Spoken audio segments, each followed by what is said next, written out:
This podcast is brought to you by Always Possible. alwayspossible.co.uk. Oh yes, absolutely. You're right. It's time for the Possibility Club. Well done, you're in the right place. Very, very delighted to have you here. The Possibility Club podcast explores the edges of what's possible when creativity and courage fuse together. And this is a very interesting episode where creativity and activism comes to the fore. Can artists change the world? Should they? And should it be through their art or through their politics? Today we're charting the course of a journeyman whose guitar has graced stages worldwide and whose convictions have spotlighted the corridors of change. From the euphoric highs of indie rock stardom with his band Gomez capturing hearts and the Mercury Prize in 1998, to the critical acclaim and UK top 40 albums of plenty, his artistry has been undeniable. But it's his transition from artist to advocate and activist that makes him stand out. As a founding member of a band that dared to dream differently, and a solo campaigner who's challenging the status quo, not the band status quo as far as I'm aware, but you're with me, it's fine. He's championing a crusade for fairness in the music industry. His Broken Record campaign put a spotlight on the need for equitable remuneration for creators in the streaming age. His advocacy has set stages for parliamentary inquiries, rallying voices from across the music spectrum, from the Rolling Stones to Kate Bush. Elected as the chair of the Ivors Academy and sitting on the council of the Performing Rights Society, my guest is not just playing tunes, he's setting the tempo for change. And with every campaign, every letter to policymakers, he's composed a new narrative for the music industry in the 21st century. But his tune doesn't stop there. From grassroots stages to gigs on a bigger stage, since we recorded this interview in late 2023, my guest has now been confirmed as the Labour Party parliamentary candidate for Brighton Pavilion, an interesting constituency that contains both one of the most highly educated, liberal and creative populations in the country, but also is an area with record levels of homelessness, spiralling costs of living and a low base of economic growth. It is the only constituency in the country to have ever put a Green MP into the House of Commons, and the outgoing Caroline Lucas has been a popular national figure as well as a local leader representing the seat for nearly 15 years. This is not a safe seat for a Labour candidate. So will an outspoken musician with a thick Merseyside accent build a new wave of politics by the sea? I'm Richard Freeman. This is the Possibility Club, and my guest is rockstar turned campaigner, and who knows, maybe a future Prime Minister, Tom Gray.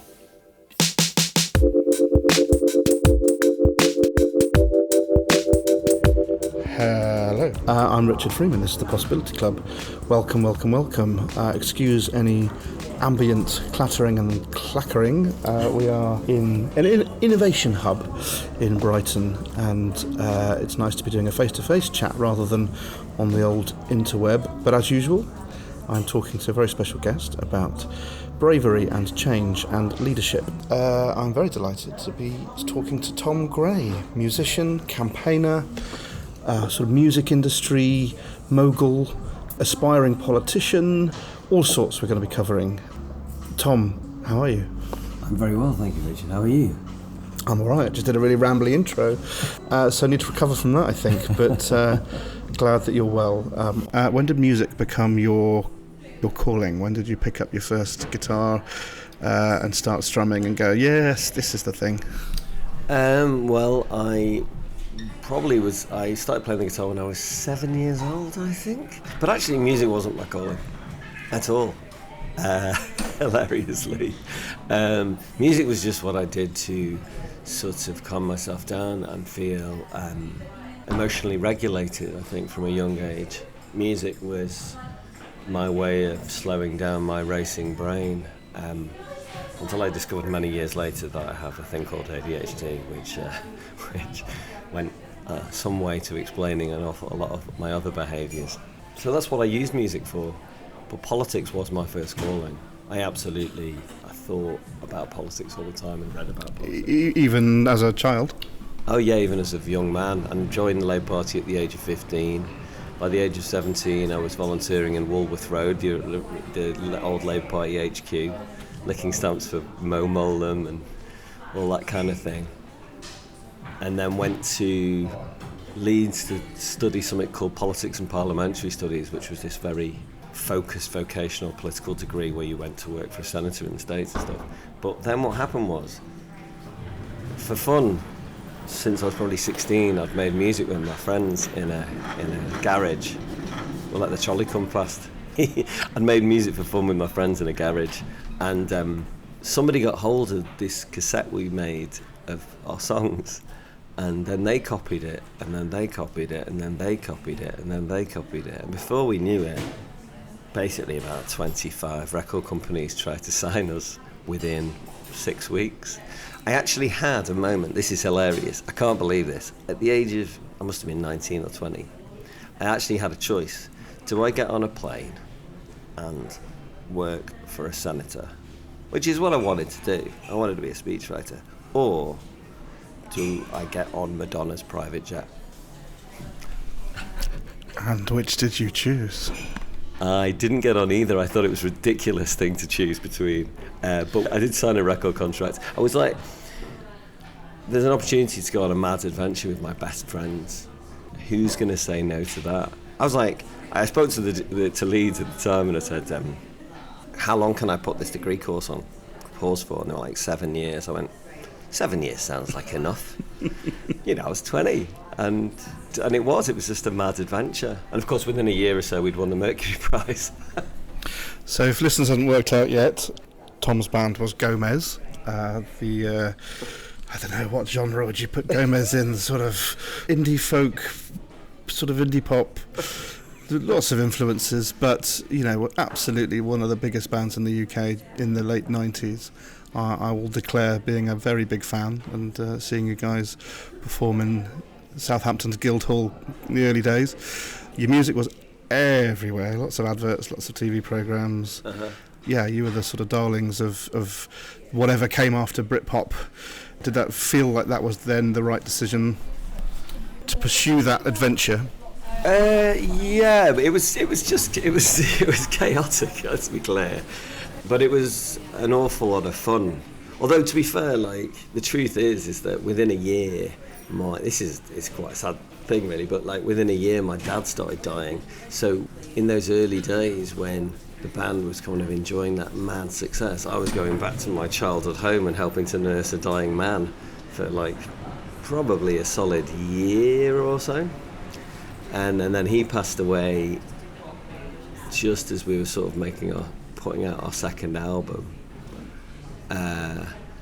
So that whole bit of my life it's very coloured by two different shades. It's not like, wow, that was brilliant. God, what an adventure. It was more like I felt like I was living a double life, And then of course we sort of went from that to very quickly going, there isn't much point in trying to keep doing this in the UK. Let's kind of transfer the whole thing to the United States and become a, touring junket, which we then basically did for a decade. British listeners wouldn't know this, but, our biggest album in America was our 5th album. I imagine most British people had given up by then, or wouldn't have had any awareness. Ended up having American radio hits and having a sort of second career in America. By the time I was 24 or 25, I felt like I was on my third thing. Did you ever go back to Leeds? Did I ever go back to Leeds? No. I mean, I lived in Ilkley for a little bit on the moor, which I loved. I mean, to do the degree that they'd potentially held for you. No. The 7 years passed, came and went. I didn't go back. Fast forward a little bit then to the more recent times, and arguably you've combined those two passions of yours, music and politics, in a quite a unique way. Once the band years were sort of subsiding, did you decide consciously, I'm going to go back to where I started? No, it was definitely not done consciously. I had a young son by then. So my son was born in 2008, and I think probably by the time he was 2 or 3, I was like, I can't be doing this touring like this all the time. I need to stop. I want to walk into school and do that stuff. Swap the stage runs for the school runs, you know, and that kind of idea. And so I kind of rested the band in 2012, 2013, when the music industry was absolutely on its knees, just dead. Everything was closing down. Even the small, successful labels were closing down. So I flipped to actually composing for TV and film and theatre and stuff, and got into doing regular jobbing, you know, advertising, music jobs. But then I kind of realised that there was all kinds of problems facing my friends in music, and a lot of the, you know, organisations that represented them, although, you know, heartily trying, weren't necessarily getting there. And, you know, I had this curious superpower, which is that I understood politics. I'd grown up in politics. I knew loads of people in politics because they were the people I grew up working with. And that if I didn't do something, who was? So I started probably about 2015, 2016, started going into these organisations and kind of going, do you want me to help you? Helped the Featured Artists Coalition for a while, started going into government meetings, then started going into British Association of Songwriters and Composers, as it was then, which is now the Ivors Academy, and realised they didn't have a policy unit. Helped them build a policy unit, helped them develop a public affairs strategy, actually employ people to do policy and public affairs, which they didn't have. They were, you know, kind of shaking their fists in the air, but not doing this stuff. I always saw myself as a side man, you know. I that's what I always was. I was the guy who stood next to the guy. I loved writing songs. I thought I was going to be a speechwriter originally for other people. I never saw myself as being a leader, I think. So the transformative bit is when we get to the pandemic, because up until then, you know, I was working in the Ivors on their board, helping them with policy, doing public affairs, doing front-facing stuff, talking to the MU a lot, helping bring those two organisations closer together and more aligned, talking to politicians a lot. But then when the pandemic hit, I kind of went to those organisations and said, we've got to do this now. And that was in February 2020. We have to act now. Musicians are about to lose their touring income. We're about to lose licensing income because pubs and hairdressers are going to stop paying their PRS and PPL license. We're going to lose all of these other income streams. The only money that's going to be left is the thin end of the wedge, which is streaming income. So if we don't turn on this pivot now, this isn't going to happen. And they just were like, well, we're not ready. So I, in end of February, early March 2020, became a one-man campaign called Broken Record. And 3 months later, the MU and Ivors Academy ran my more traditionally designed campaign called Fixed Streaming, which followed on. So I was kind of like the guerrilla, the ground guerrilla offensive, and then the air attack came later down the line. Did people get it straight away? Did people go, yeah, you're making sense, you've got a plan, we'll back you, or did you have to? How hard did you have to work to persuade people that they've got to rattle some cages here? I mean, it's so funny. My life is I've lived a very charmed life. I cannot deny it. It's ridiculous. I planned to do it, but then a tweet or a set of tweets. Do you remember when Twitter was a thing that actually functioned? Do you remember when what? When Twitter was a thing that actually functioned. Never heard of it. Some carcass lying in the middle of the social media superhighway these days, surely. A set of tweets went massively viral, which did an awful amount of work for me, because suddenly it was a national news story on top of everything else. So obviously, simultaneously having the conversations with politicians and whoever else and going, we need to move this up the agenda. Suddenly, it becomes very easy for a politician to say we should be doing something about this when it's getting reported in broadsheet newspapers, and that's what happened. It went very quickly from my laptop onto the pages of the Guardian and the Times and the Telegraph, and within 3 months we had the announcement of a DCMS Select Committee inquiry into the economics of streaming, at which I was the first witness. I mean, the look of that is just wild, but it's what happened. But I suppose, again, curiously, you had to be me to make that happen, because you had to be somebody who people were paying attention to in the media space, people were paying attention to in the political space,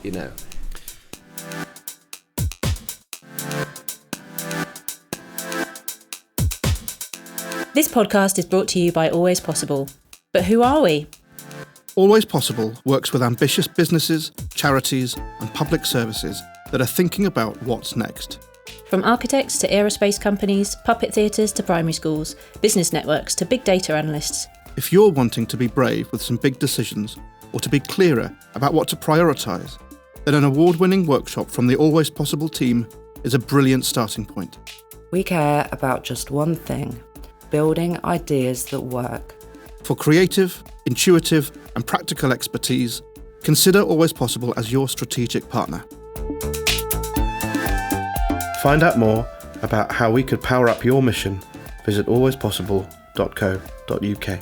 alwayspossible.co.uk. And that's what makes me wonder why perhaps there aren't more artists, and maybe specifically musicians, because there is a very commonly a sort of a social justice streak or a set of kind of worldviews that is being articulated. And when I look back, I can think of Bob Geldof and Fergal Sharkey, and then yourself and Crispin Hunt, that have sort of done a bit of that transition, and then not many other people. That's probably a surprise, isn't it? Not really, because, as you probably realise, creators, we're a very neurodiverse bunch. We've got a lot of mental health problems. We've got it's hard enough holding down a creative career, to be fair, and having a life and not getting into substance abuse and the rest of it. And then having the kind of politics, which isn't the politics of protest, but the politics of institutional engagement, the politics of... I guess that's the thing, isn't it? Because... you've got your Ewan McCulls and then your Billy Braggs and probably even Tom York to an extent that will campaign and back a movement, but would never see themselves as somebody working with or in the establishment to try and change things. Well, exactly. I mean, I absolutely have no problem with that. I'm just like, there's a series of levers, there's a series of relationships, there's a way to change the world. There's a path, and boringly, that's how you do it. And how have you measured the impact of the work that you've done? Do you know, at what point do you go, do you know what, I've shifted that dial in a way that I can feel really happy about and now move on to the next thing, or does that never quite happen? To give you a short précis of what happened after that, was we got a report from that select committee calling for a complete reset of the industry. In the meantime, I got 200 of the biggest artists in the country, 234 of the biggest artists in the country, to write a letter to Boris Johnson asking for intervention. And that was, every living Beatle, most of their widows, the Rolling Stones, Kate Bush, a very long list. We got a Competition and Markets Authority study, which probably the only one that's ever been asked, well, not the only one, but certainly one that was asked for by politicians, not because of identifications within the industry. Very curious thing to have happened, which actually was a very useful political pressure point for the industry, even though it was unhelpful in terms of what it eventually said, because effectively they said, yes, it's uncompetitive, but we don't know how to fix it. Or we haven't got the tools to fix it. We got all major labels agreeing to forgive debt of artists who've been in debt for more than 20 years, which was huge. And probably the proudest moment in all of that was getting a letter from the manager of a New Orleans jazz band who'd been together since the 50s and 60s and met like as boys playing in a Methodist church band, and they were all in their 70s. 4 of them were dead, and they wrote me a letter to thank me because they were getting paid for the first time in their career because their back catalogue was finally getting monetised, their Columbia catalogue from the mid-70s. And that was cool, you know. I know the labels say they've had other reasons for doing it. I'm sure they had plans, but I really, really forced their hands. We got a government process, which is ongoing. We've got the whole industry to agree data practices with 2-year plan ahead with associated KPIs. We've got an industry-wide transparency agreement that's about to be signed. I mean, effectively, what my entire thing has been and continues to be is hold the industry in a headlock and force them to improve. People will say, government process takes you out of that campaigning mode. It takes you out of holding their feet to the fire and making them look bad. That's true, but you've also got the grip, institutional grip. They still have to kind of keep saying the right things. There's no easy exit for them, even though there's not an easy route for me as well. We're about to have the first an actual what's called the creator remuneration group that's about to sit for the first time, held by the government with everybody around the table, which should be a negotiation of how we get paid. Now, that's never happened in British music industry history, so it might come to nothing, but I think I've got a fair measure of the impact of what I've done. I'd say so. And it's still ongoing. You've got several roles still within the music industry, and you're that sort of conduit, very clear about what it is you're trying to change and what you're trying to do. How long, do you want to be doing that? Because I think a lot of that's very hidden. A lot of that's it's not known about. People think about the music industry, whatever that means, as labels and live gigs. They don't really understand a lot of the mechanics behind it. Yet it might be something that people spend more money on consistently across their whole life than pretty much any other form of entertainment. What's your future within that, do you think? And what do you think is the future of the music industry being taken seriously? And I say that with some expectation of a government change next year, and we've certainly heard a lot more from the Labour Party conference about the importance of the creative industries as being put back as a kind of key beacon of UK economic growth. Lots of questions in there, but I think you know what I'm asking. There's probably a funny little bit part of the story that I left out, which is when the government finally gave us. It's not told me. This is an extraordinary coalition of humans that came together to push forward with this, and without the backing of the musicians' union and the rest, there's no way we'd have got here. But when we got our process, they wouldn't let me participate because I wasn't a stakeholder. I was just the dickhead who'd caused all of the bother for everybody. So I had to go through a series of elections to become the chair of the Ivors Academy so that I could participate as a stakeholder. And of course, which brings with it, being the leader of a national association means it's an awful lot of work and a lot of things, and holding a lot of other structures together, and accounts and budgeting and governance. But it was necessary, so I had to take. And so that's kind of an interesting part of this journey as well, is so if you can hold all of these things, if you can keep doing these things to achieve the bigger goal, you start asking a question, which was certainly what I did, which was, should I just get into politics? Which is what I'm sort of thinking about at the moment, because it's the same thing, isn't it? It's clarity of thought, but being able to hold down the gig as well, right? And having the capacity to hold down the gig. What I've learned very quickly over the past 3 years from running campaigns to starting government negotiations to running negotiations to running organisations, is that I do have the capacity. So that's the interesting part for me. There's been a massive amount of learning about myself as well, and that maybe I'm not just a sideman, maybe I am a leader, or maybe I was always leading from the back. The opportunity now is to really zoom out and look at what can be delivered, not just across music, but across the whole cultural strategy area.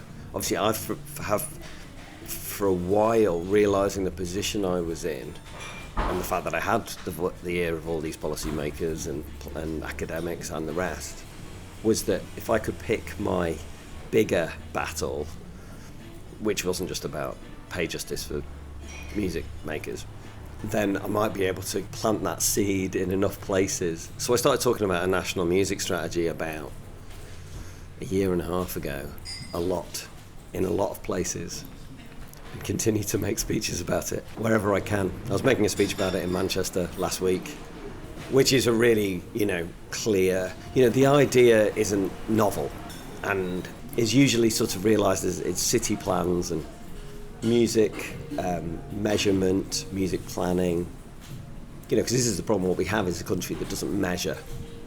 And if you don't measure, you'll never see the benefit. And this is the issue. This is the chaos that is music. This thing that builds communities and creates communion, that solves problems with emotional regulation, that solves problems with dementia, that cures loneliness, that gives opportunities for young people to congregate without being arrested, that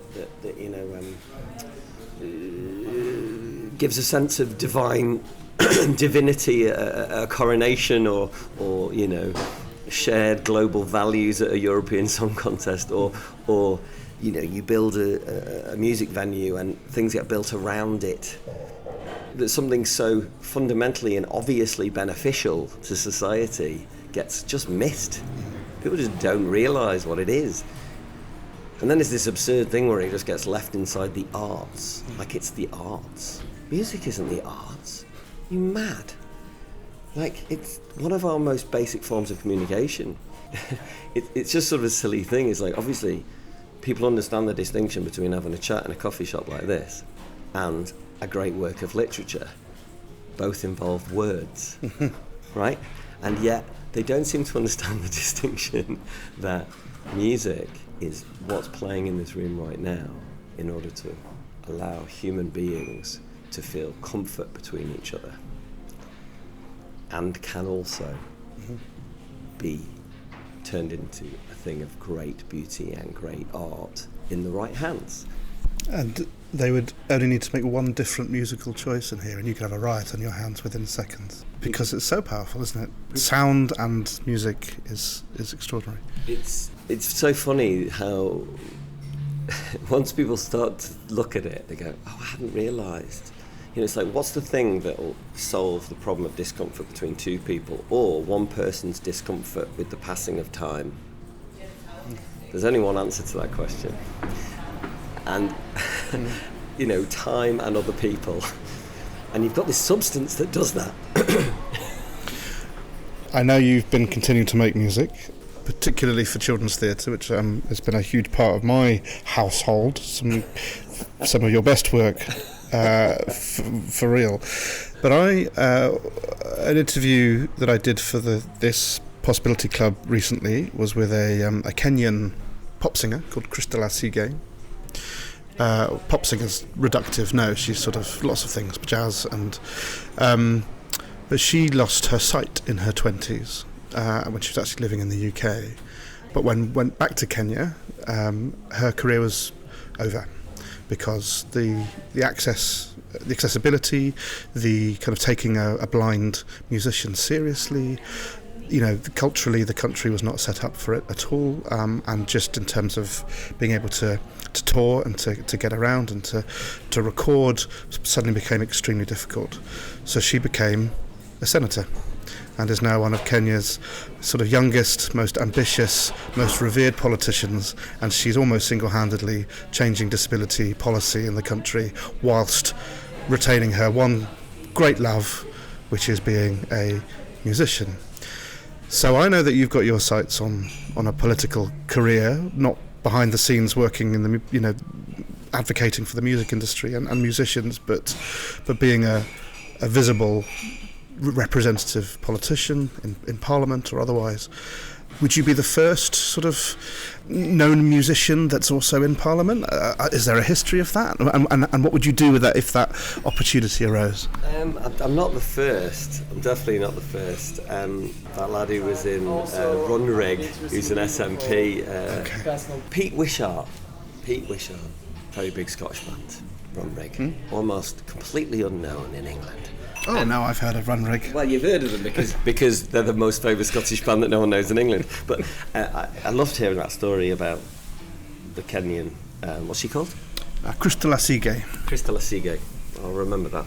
It's a funny thing. I mean, that what music offers, and the way I talk a lot of the time about music is it's a brilliant, in miniature of what's so wrong about so many things in the way that we deal with policy and strategic thinking in this country, and endemic underinvestment, and just resting on our laurels and expecting it all to work out for the best.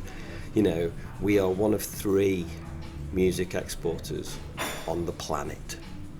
Net exporters, I should say. Right, on the planet. Everyone exports it, but we're net exporters. That's remarkable. It's wild. Right? We have this huge benefit of our language. We have this huge benefit of our unbroken history of music learning and conservatories and music education and the Education Act and the Beatles. And you wouldn't have the Beatles without the Education Act, let's be clear. Public policy creates things, right? It changes the world.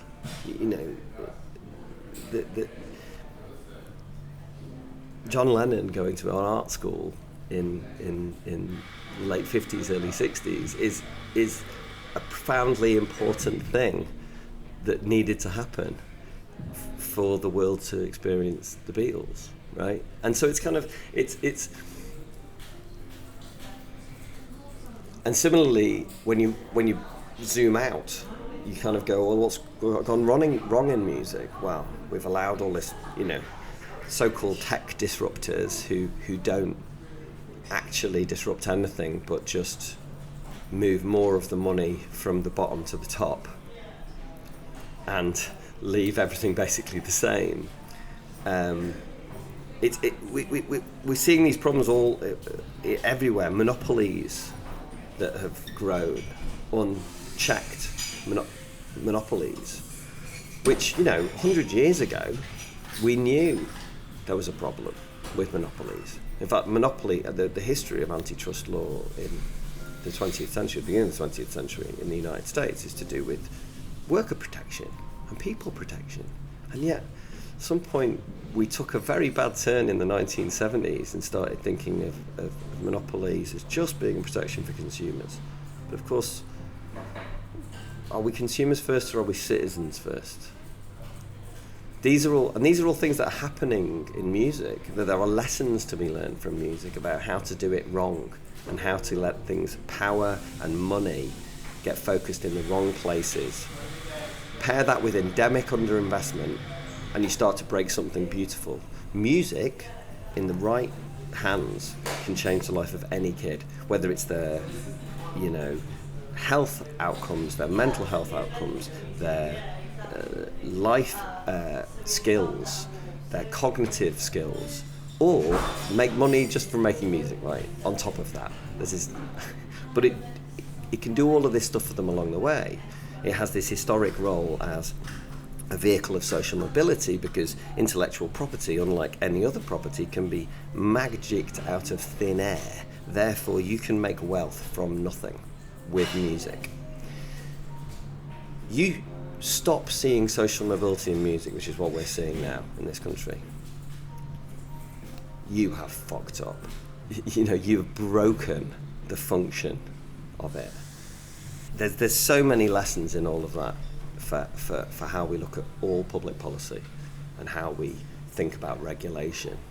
Not because we want to stop private enterprise from being brilliant and giving people great jobs and great sustainable jobs for the 21st century, but because if we don't do it strategically, we end up breaking a lot of other things and taking away opportunities from certainly broad classes of people. Are you optimistic? I never describe myself as an optimist. I always use the old John McCain thing of like being a happy soldier. I absolutely believe in that. I believe that, but I think the great thing about being a creator is that we face failure more than almost anybody else. That we live in the space of failure. We live in every day is failure. You know, there's no one who faces rejection more than a composer or a performing musician. Possibly actors. No, I think we probably forget. There's a lot of rejection. Poets, maybe. Poets, poor poets. So it's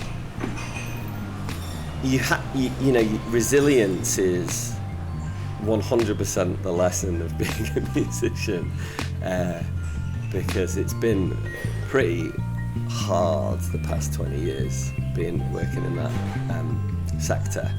There's always someone who's making a buck out of everybody, but for me it's like, I think these fights can be won still, and if that's optimism, then that's optimism. That sounds like it to me. Tom Gray, thank you so much for being part of the Possibility Club.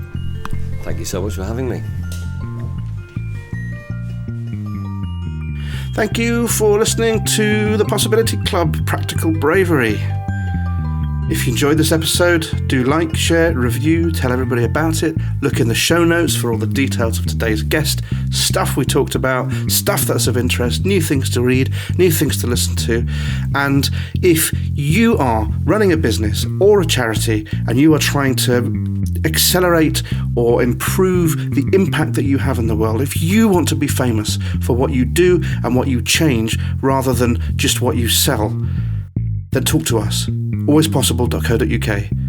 We want to hear from you, we want to talk to you, we want to amplify and elevate your ideas, and who knows, we might be able to help you feel more confident and clear about what's next. alwayspossible.co.uk. We'll be back in a couple of weeks with a new special guest and a new insight on practical bravery in action. The Possibility Club is an Always Possible podcast. The interviewer was Richard Freeman for Always Possible, and the producer and editor was me, Chris Thorpe Tracy, for Lo-Fi Arts. Have a good week.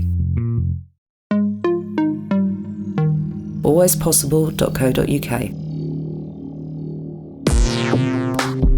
Lo-Fi